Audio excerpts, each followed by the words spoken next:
face-to-face interactions. You can, yeah, it's blended.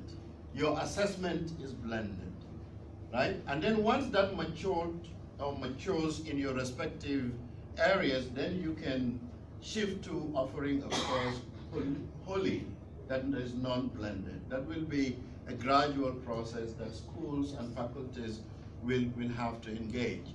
It will take commitment, it will take leadership, it will take not only doing this, but walking over to the next colleague who is a bit skeptical, which will exist, and try to show them and also share with them how it can help them. Because when people see that this is going to be very valuable to them, adoption will not be a challenge, right? The institution, the university, have to take a position. Of course, we say academic freedom, but if it is something that is part of the value of the institution must ask the question, is it still open or is it required by all faculty? Of course, faculty resist anything that you want to push through them and mandate them. But if it is something that is important and part of the mission of the university, maybe that's what will have to happen. How is it going to happen? What are the incentive mechanisms you create for faculty? What are the reward mechanisms for faculty who champions these things and for faculty who create the content that are needed? What are the training that you're providing for the faculty and for the staff to ensure that it is aligned and appropriately utilized?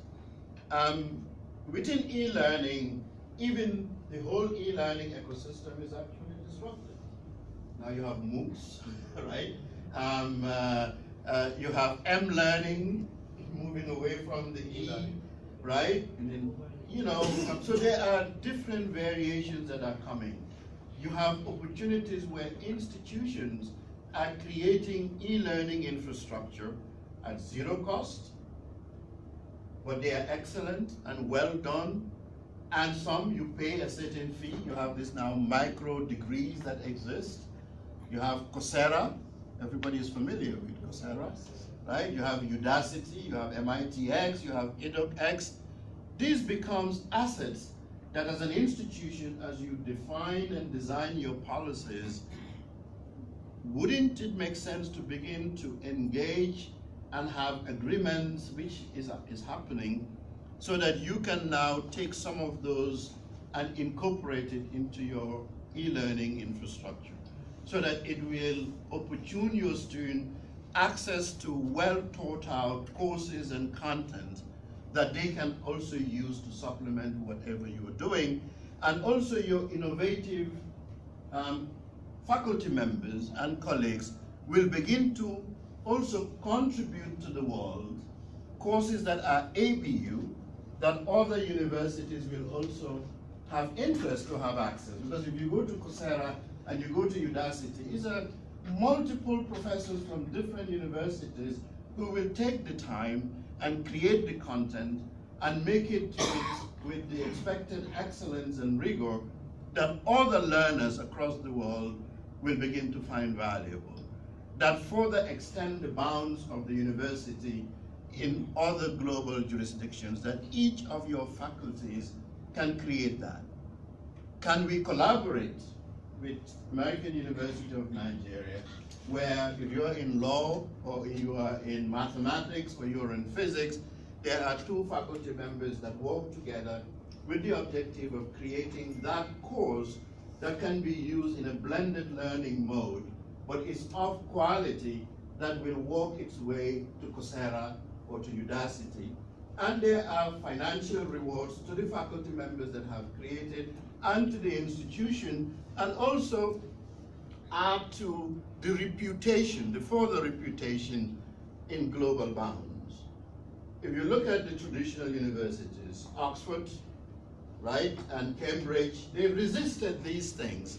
But now you will notice that they have begun to gradually move away from that elitist posture to know that this is not something that they can ignore, right?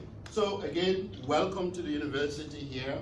My colleagues are here, I am here, and we are very, very much excited and honored that you find the time to come to the American University.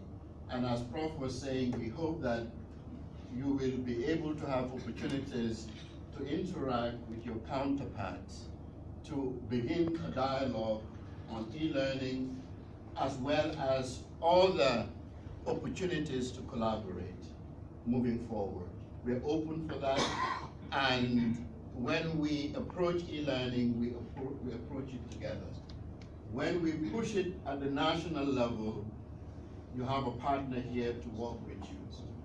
When we want to have a discussion and dialogue with the NUC, we on the private university platform, you on the public platform, we can go together and try our level best to collaborate with them so that they become more supportive and more facilitative, and to assure them that what the fears may be in terms of the loss of quality, in terms of the loss of rigor, in terms of the faculty member losing identity and power and authority, is not going to happen. And as a matter of fact, it's a huge opportunity for the entire higher education ecosystem in the country and in the continent. And we have the capabilities and the commitments within our institutions to ensure that. And they can create the policy regime for that to happen. So we are available for that. The other aspect is the library, where we are. E-learning and learning MOOCs is not just about the delivery. It's about the ability to provide resources that the learners and the creators of knowledge assets can have access to. Here at the university here, we have one of the finest e-learning infrastructure and e-resources, e-library resources here to reduce the dependency on physical books and physical knowledge assets. And we have world-class competent librarians and library staff, both at the technology side and on the non-technology side, who can be of resource to all of you, and to share with you what we have done to be able to create an e-library and e-resources that are useful for our graduate students and our undergraduate students and our faculty, and how they are accessing them. Right? Carlos lead that with Mr. Benson, and I'm sure they will spend some time to share that with you. Also, digital books. The university, I think Carlos, you've mentioned that, not Carlos, Gabriel, you've mentioned that. We have a way of how we're approaching the whole world of e-books and digital books to reduce cost and to increase access.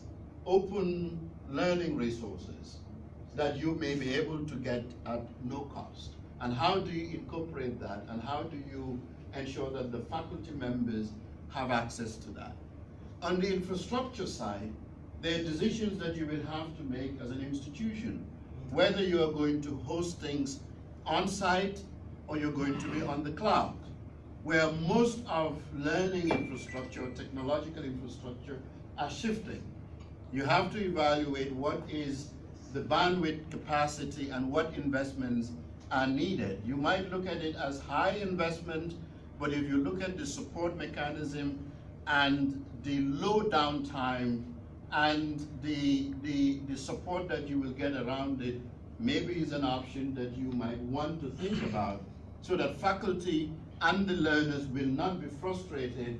You have blended learning, but 90% of the time they can have access, right? That compromises the objective that you may have. So the technological infrastructure platform and the choice that you will have to do is something that you can also dialogue with Abdul and his team here to share the best practices. And again, I thank you very much for coming, and I hope I will get an opportunity to chat with you before you leave our campus, and hope that the discussion continues. You have my card, feel free to email me, feel free to call.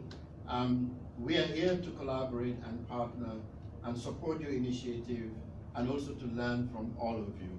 So do not hesitate to have access to us, and we hope that we will be able to have some time to come and visit ABU Zaria as well to have further interaction. So I just see this as a beginning of many exchanges and to help each other as institutions at the end of the day. And again, I thank you, and I'm open to any questions that you may have before we leave you to go and do your business. Thank you very much. So gentlemen, I think if there are a few questions, we'll probably, so that we can excuse him and continue the discussion in the office, so that he can go and attend to other activities. If there are specific questions to take place, the whole technical team are here, the discussion, the interaction will continue. I believe that each and every one of them will make a presentation relevant to their own areas, and then there are also other issues they're going to raise. Tomorrow it's going to continue. They're going to work out a program that will now allow us specifics, getting the faculties and all that, so that we can interact further at that level. And then with the hope that at the end of the day, we will have initiated a system of collaboration. So that even when we get back, it's going to continue. And we're hopeful that at the end of the day, we may end up with several MOUs being signed with the American University of Houston to guide, further, collaborations and as we move along in this path. We're most grateful, sir. So if there are specific questions. Permit me on behalf of the Director of Academic Life to really appreciate that. I just felt that it's done, that speech. Because I just felt so moved that our mission, God willing, is almost achieved. That kind of openness and the kind of background you've given us. That already we have somewhere to start from. And I want to assure you that the best will come out of the relationship. We shall look forward to visitors of this kind of function, and probably inviting you to another university, so that depending on the sections of the aspects of the and what adopted at the time, and depending on our history as we move along with your assistance. Once more, thank you. Yes, ma'am. Let me Maybe with two scarves on. Not two caps, but two scarves. Thank you. Let me thank the Provost for his support and encouragement through this wonderful speech.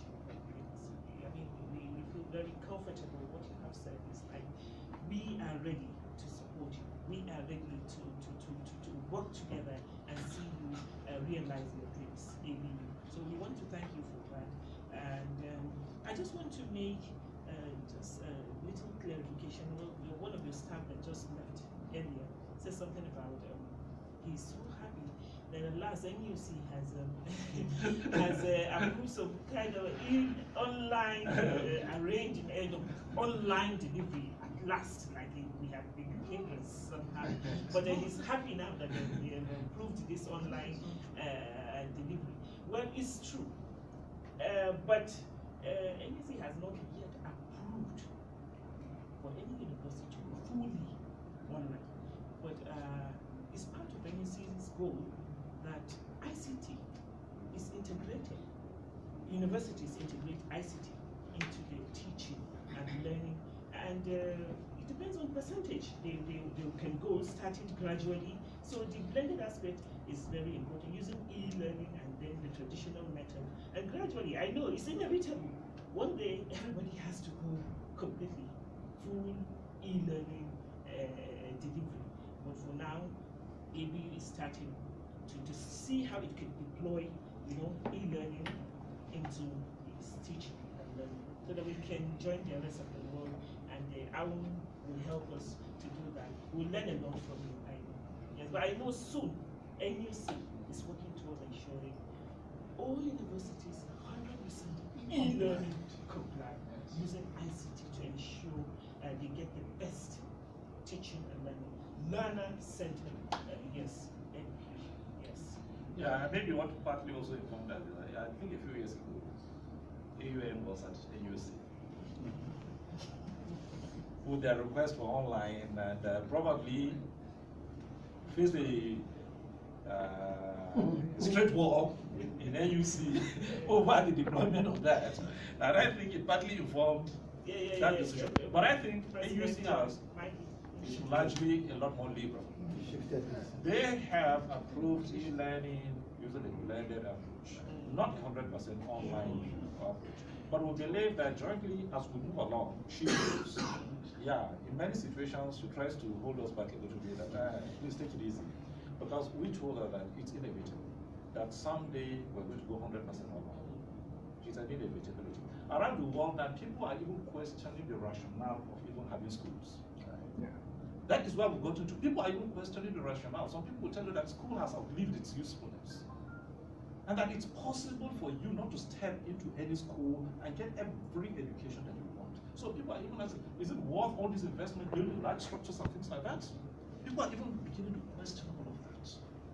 To the point that it's now being believed that in the not too distant future, issues like schools will now become relics. And that technology will take over. Everybody is going to be taught from his house, that over time we'll be able to customize education to suit every individual. We can do it to Facebook and do it to all sort of trash that don't matter. So it's all believed that over time, it's a technology that, as you said, nobody has to use. It's a moving train. You stand on its back, it crushes you, because it's going to go. There's nothing we can do about it. The earlier we come to terms with that reality and imbibe it, the better for us. So I think we jointly, because I'm on that train myself, so we are going to team up with AUN in trying to get AUC to further shift ground and allow a lot more online, maybe moving towards 90% before we gradually knock out the 10%. But definitely we're also looking at things from that perspective. The Distance Learning Center now runs a blended thing. But the reality is that we realized that the blended approach, as AUC indicates, became impossible for us. Impossible because we have only one program running, and that's the Masters in Business Administration. And we realized that out of the 1,125 students we have, only 42 of these are from the Northwest geographical zone of the country. That is considering Abuja, Kaduna, and the North. Only 42 students. Wow. We have over 500 students from Lagos and the Southwest. We have about 78 or thereabouts from Port Harcourt and the South. We have about 400 from Abuja. So we realized that our students are nowhere near Zaria. And even the blended we're talking about, they don't come to Zaria for any blended. So technically, with some of our students, it had to be virtually 100% online. Because even the tutorials that they used to talk about, we tried the tutorial thing. We said, okay, come to Zaria. Who told you that? What are you doing? Telling us to come to Zaria for tutorials. Nobody was willing to do it. So we had to bring on board the Facebook Live. So I interacted with the students on Facebook Live, and then we started running our tutorials that way. And then we realized that out of your 1,100 students, you end up with about 800 to 900 students participating in the tutorial because we went online. Because that is their world. So it's inevitable. We know we are not operating in the way AUC says because we are doing a lot more online than AUC would have wanted, that AUC would have been comfortable. But it's the reality of this situation that this is the world, this is the way it's changing. We will continue to impress on AUC. They need to be a lot more liberal. Well, the only reason why AUC is taking it, making universities take it a stage, a step at a time, is because of the quality. We want to ensure they're doing it well. We want to ensure it's done like what is obtainable outside. Best practices are invaluable. And when we don't see them, Madam, even our own campus teaching, we know what it is like. So that's this why argument is a weak one. stagnation. Yeah. Maybe it's soon going to be on a university by university basis. So This university has all the facilities, all what it says to do it, then we will let them go. No, the problem with AUC is AUC already has a policy no. So irrespective of your technology, it's a no. Yeah. And I think that's where they have problems with You're AUC. working. Saying no, irrespective of what I have. It's not, if I may, This is not the very if I may just thank you very much for coming. And you know, I think that because of the disruption that is happening, and it is happening so fast, and not all the elements of decision making and judgment for adoption is there. So the tendency is more reactive as opposed to more rational and reasonable.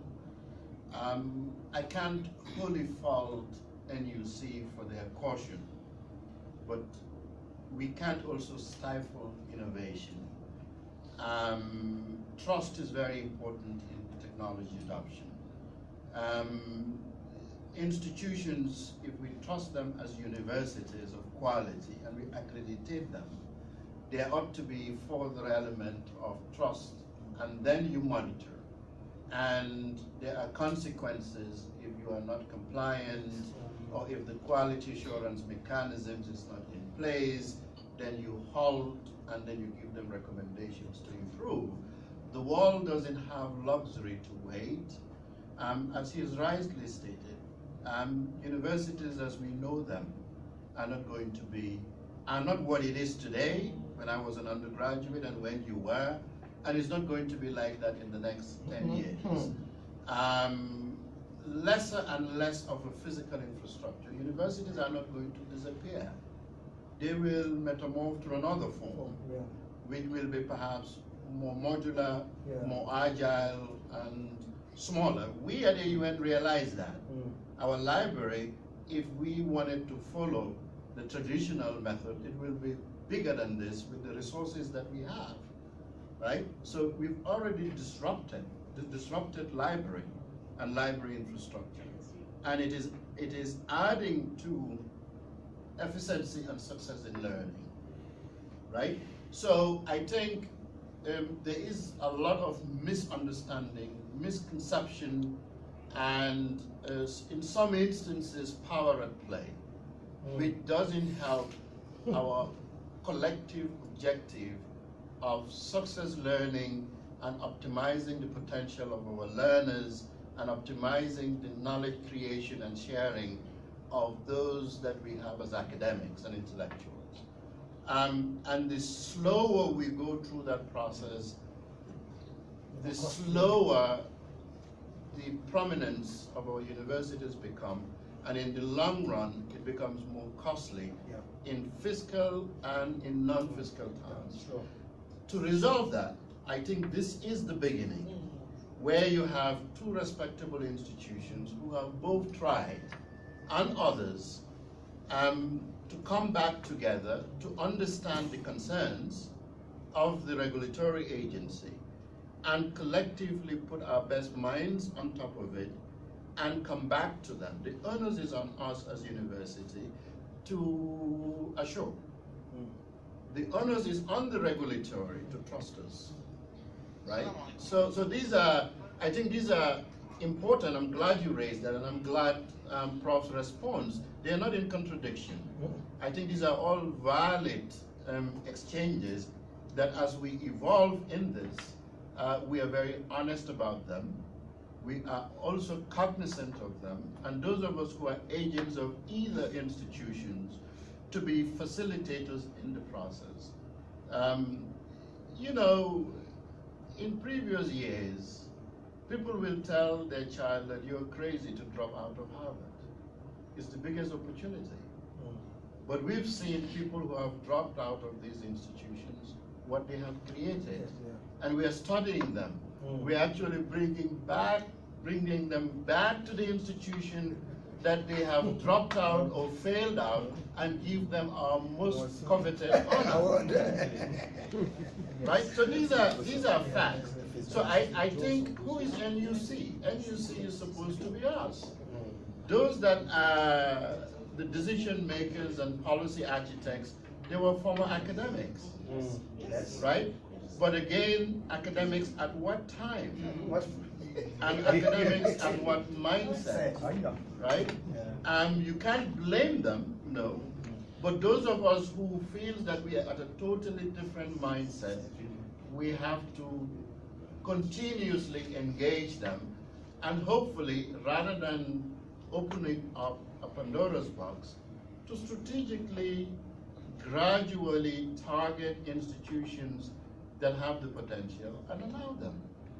And then once you see progress, those institutions, you match them as mentors of other institutions, so it becomes not a stop and watch, but you let the process go on. I think this is inevitable, and I think that's a dialogue that we will be interested in as a university, and from what I'm gathering, that's a dialogue that ABU will want to. And we have to tell the regulator to trust us and hold us accountable for. We don't mind to be held accountable for, because in the long run, it is better for all of us.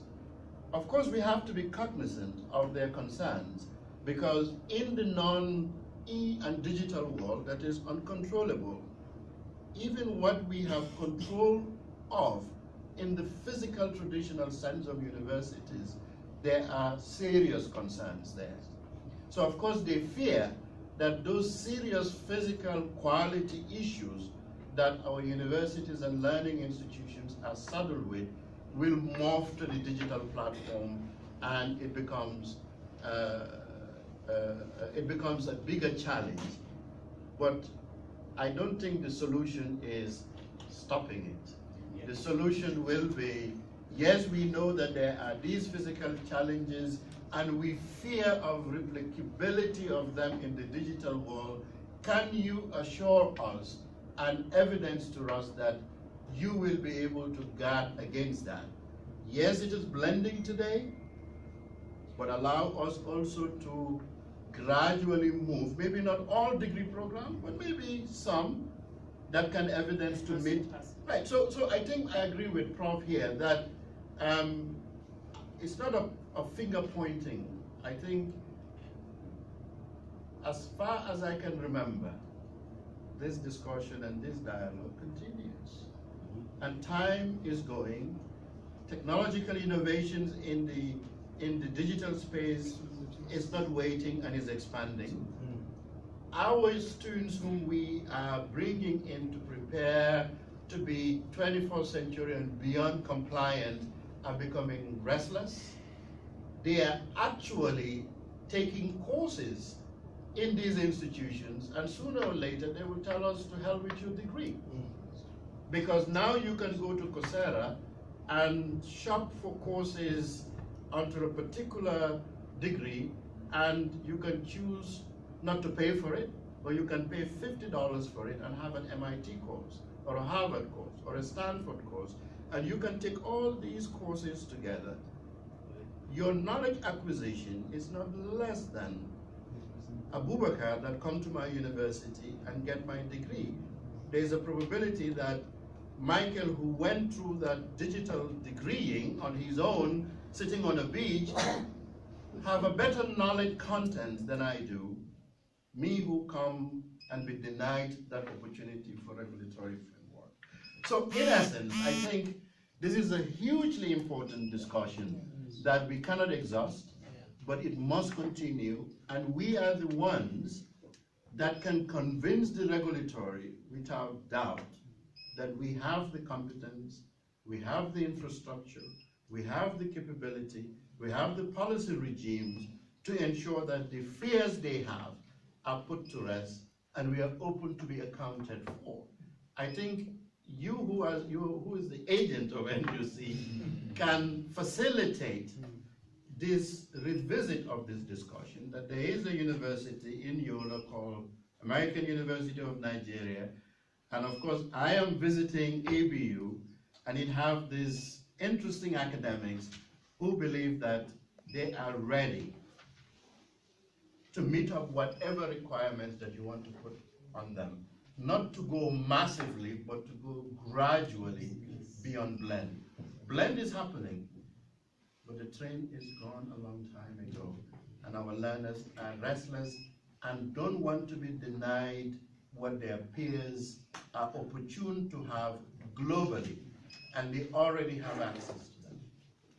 I want to please assure all of us here that NUC is quite aware of this problem and this Challenge. and we are working seriously towards making sure this problem is solved and everybody can move on. We do not want to be behind. We have realized this and work is being done. The e-learning policy is being worked on. Soon it will be everybody can it will be approved for everybody to start. So we are not just sitting down and saying, no, stop here. We are working seriously. Thank you, madam. I think we'll close that chapter now. We'll continue later. Yeah, we'll just move on. Other specific questions to him so that before he leaves, so that. First of all, I would like to start by commending the effort of the BUN management for putting more class facilities and resources in the library. We went down various units this morning. So my appeal is that I would like to request the pledge of BUN management to partner with Kashim Ibrahim Library in terms of resource sharing, particularly e-resource. I think that would go a long way in giving us a way to achieve our e-learning project. Maybe if I may comment.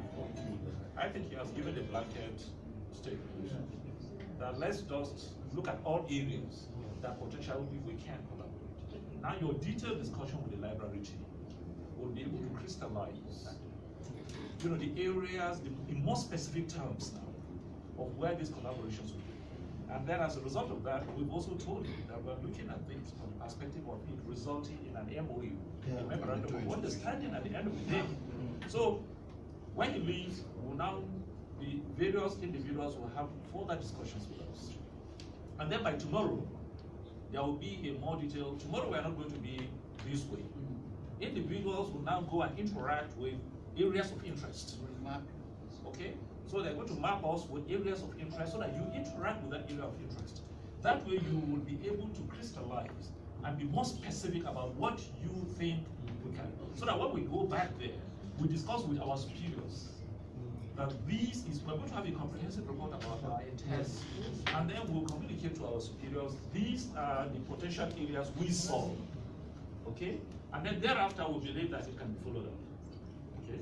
And we're hoping that at the end of the day, we'll have a memorandum of understanding in addition to an actual fiscal activity that is an outcome of that.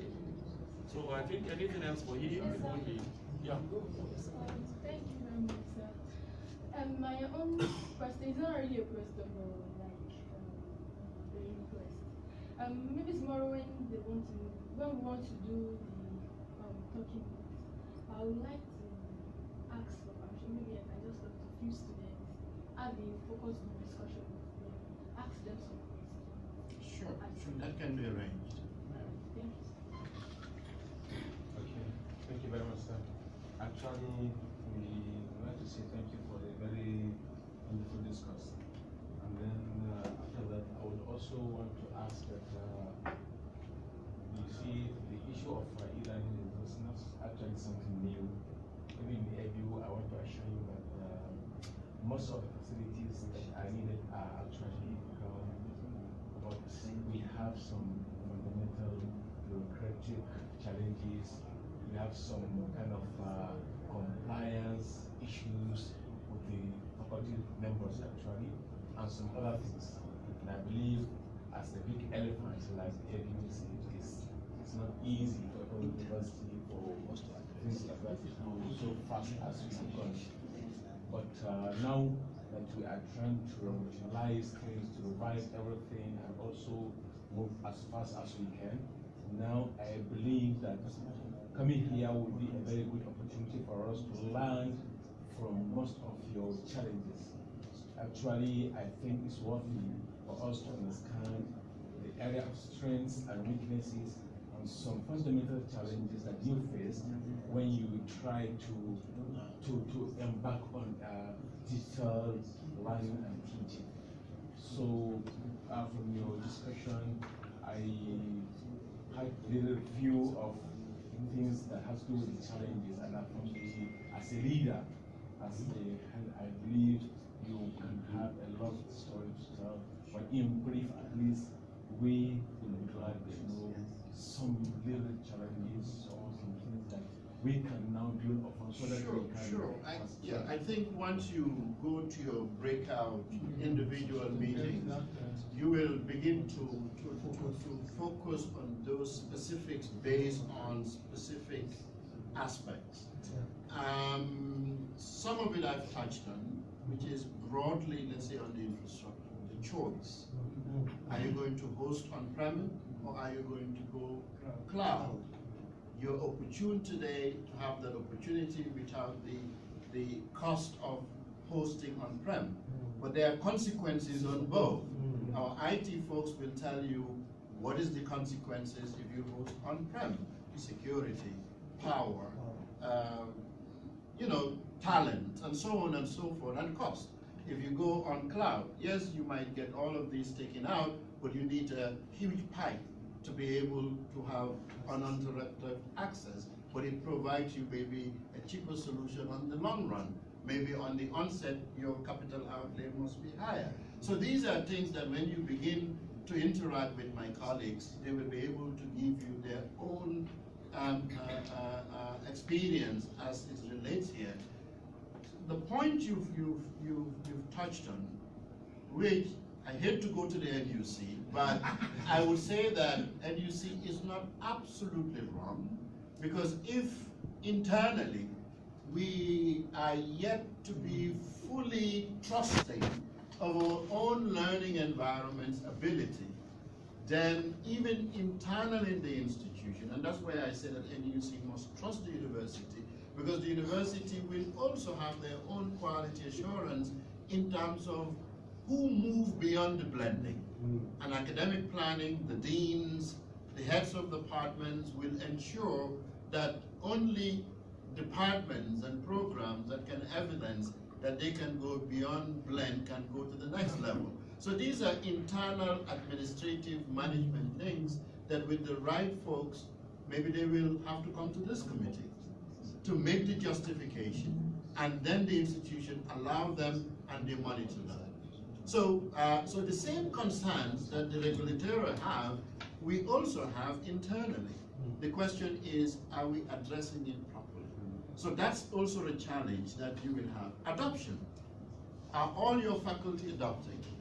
Can we avoid the learning management system just to be a tool where I just mount PowerPoint and then just push PowerPoint? There's this thing about the PowerPointization of lecturing, right? I mean, I just coined that.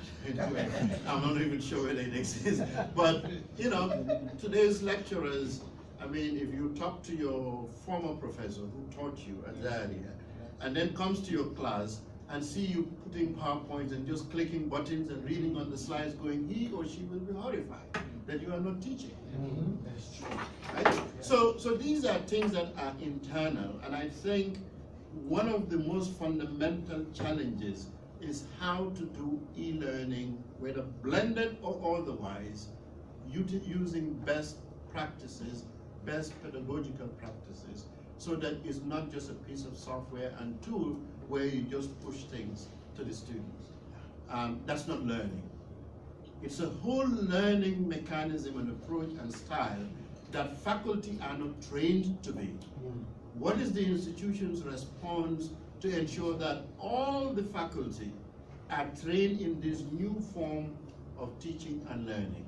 That's a challenge. And I can go on and on, but when you go in and out, you will be able to. So one more minute. What's that? The issue of power, I think, is very That's the university. That is the national issue. They wouldn't be able to. Sorry, sir. Mine is. Let's try to make it short. Yes. As I said, we want to excuse them so that we can. The AUN is having a fantastic, I think, 4 or 5 schools and programs approach.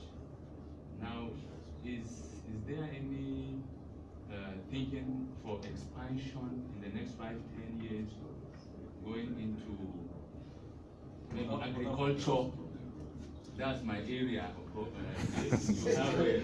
I'm an animal breeder. Be and careful, we might and just poach you expecting- from I'm expecting to have a school of agriculture in AUN where you have herds of cattle, you know. So I don't know whether it's in the pipeline. In the next 5-10 years, we may have school of agriculture in AUN going into e-agriculture, you know. I think the short answer for it, of course, you know that program expansion have a lot of factors and decision points and resource implications.